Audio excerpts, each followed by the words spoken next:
Questions I get are, how would you put it out? Usually is what I get. How would you put it out? And then I have to start with, okay, what kind of sprayer do you have? All right. Okay, what kind of gallons per acre are you putting out?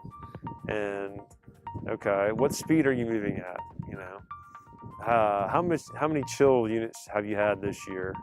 What's your plan for spraying during the day or spraying at night? You know, is there cloud cover the day you're spraying, or is there not?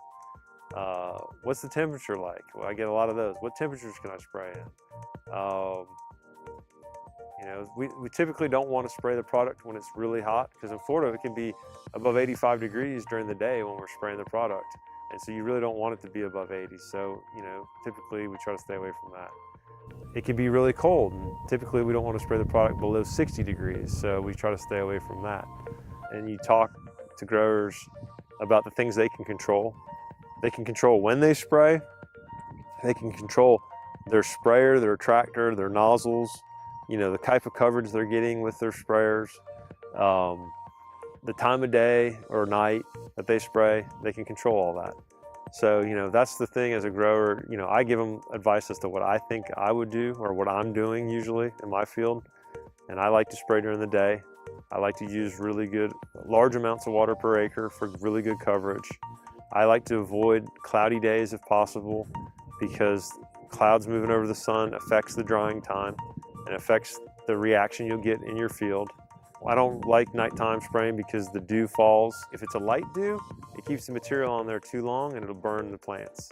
If it's a heavy dew, it dilutes the material and you don't get a good reaction. So there's too much variation at night, so I like to stay away from it.